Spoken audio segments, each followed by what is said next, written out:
And how is the grid going to get away as the lights go green? Let's watch. It's a lovely getaway for Carlos Reutemann, who's going to take the lead as they come up to the first left-hander at the Tamburello. But as he does so, it's one of the Ferraris that are punching through, and it's Gilles Villeneuve, and right behind him Didier Pironi. Reutemann is in third position, Alan Jones is in fourth place. That's Angel Guerra, the Argentine driver in the Osella car, who is off and is still in the cockpit, and I wonder why he's not getting out.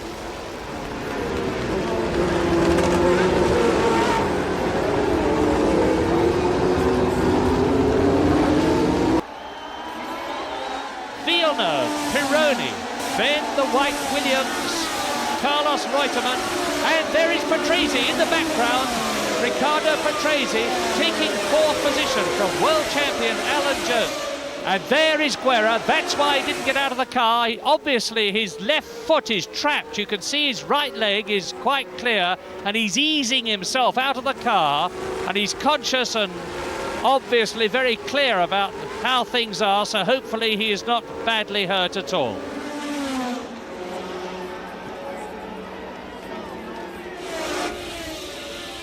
Alan Jones into the pits, and the nose is coming off.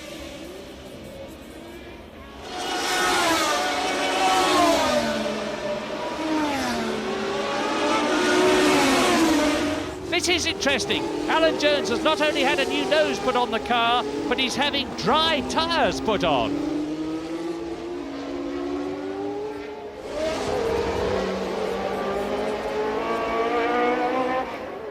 That's Villeneuve into the pits. Gilles Villeneuve has gone into the pits. Pironi goes through into the lead. It's Patrese up into second place now. Piquet is up into third. Reutemann is in fourth position. Hector Ribach in the second. Brabham is in fifth position. But the amazing thing is that Villeneuve, like Alan Jones, has opted to fit dry tyres. I just cannot understand it. Pironi, who won the Belgian Grand Prix last year when he drove for Ligier, looks as though he is on his way to the second Grand Prix win in his career.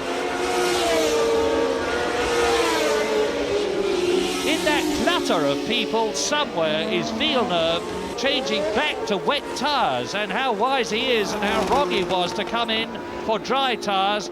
But he's way down, he's in about 13th position. And that is the battle for second place between the Italian in the orange arrows car, Riccardo Patrese, and the Brazilian Nelson Piquet, the man who won the Argentine Grand Prix.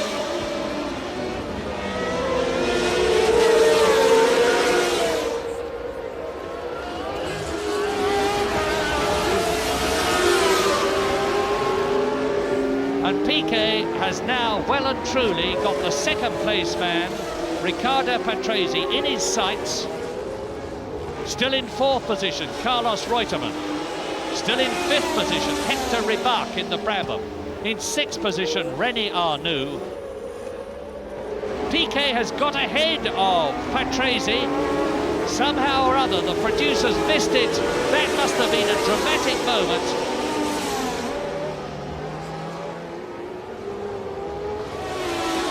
There's René Arnoux, who is in sixth position. Seventh is Giacomelli. Eighth is De Cesaris. Ninth in the blue car is Eddie Cheever. And in 10th position, John Watson. And now De Cesaris is challenging Giacomelli, and he's bundled his way through. Giacomelli, a very difficult man to get past, and De Cesaris, his countryman, would have nothing of it. He's just forced his way through. So Andrea De Cesaris is getting up. He's in 7th position now, and ahead of them, René Arnoux in the Renault.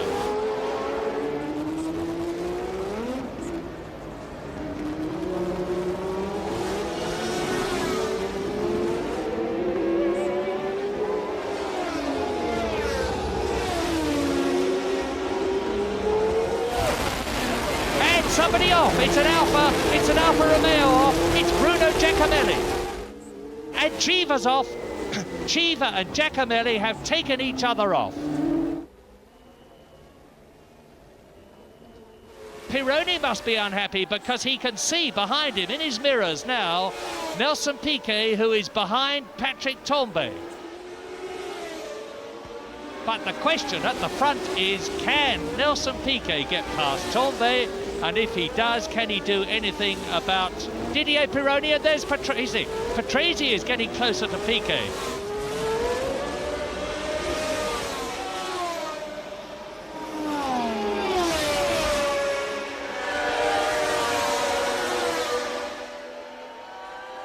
There are the first, second and third men, with Tambay moving over and letting Piquet through.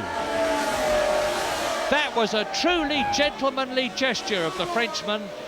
He knew that he wasn't in the running for the race.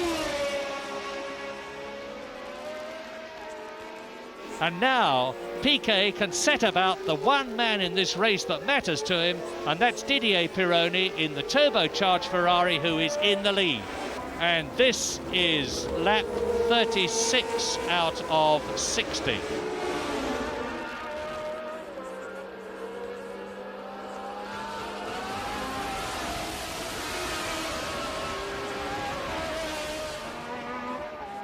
And Piquet challenges. He came right up alongside the rear wheel of the Ferrari. He's pushing, he's really pushing for the lead now, and he needs to.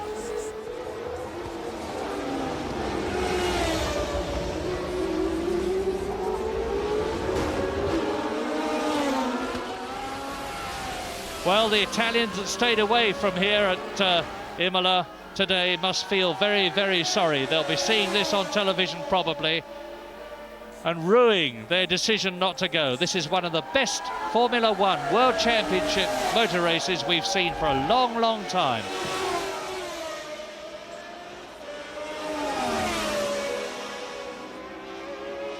He's coming up to try and take him at the Acqua Minerale.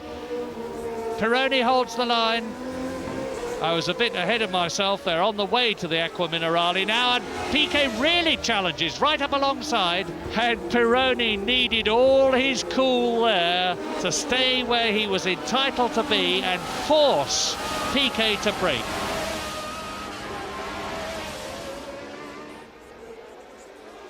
Piquet's giving him a very hard time, and in fact Piquet is having the hardest time of all on the circuit, because on the one hand he's got Pironi in front of him, on the other hand, in the spare moments when he's got to look in his mirrors, he will see Patrese there getting closer and closer, and he's making his challenge. Piquet is challenging, and he's through.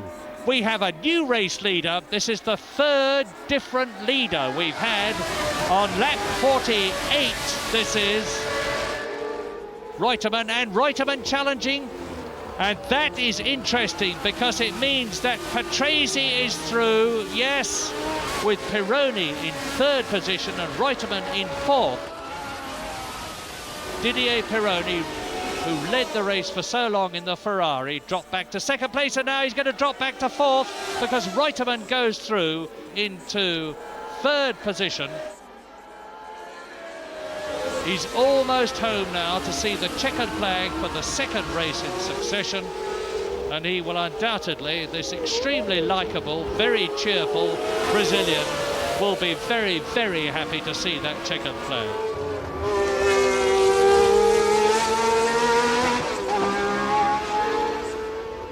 They're on the last lap, and there's tremendous excitement because those four contain Patrese, who is second, Reutemann, who is third. The white car behind Patrese is Tambay, and Watson is challenging him for 10th position. And Reutemann is being blocked from getting at Patrese and hoping to get second place. Watson coming down to the Rivazza, and he's going to go through and take 10th position. He's really bullying his way past Tambay, and he's done it. Watson goes up to 10th, Tambay goes down to 11th. And there, as Alan Jones comes through, followed by Jean-Pierre Jabouille, is Nelson Piquet on the apex of the corner, coming through to win the San Marino Grand Prix, his second Grand Prix victory in succession. 9 points for the World Championship, a superb drive. Patrese finishes second over the line. Behind him, Carlos Reutemann. There they come. There's Patrese in the orange car. Carlos Reutemann, number 2 in the Williams, finishes in third position. Coming out is Hector Ribach, who is up into 4th position. Didier Pironi goes down to 5th. On the lap of honour, Patrese, and that's it. Piquet, Patrese, Reutemann, Ribach, Pironi and De Cesaris.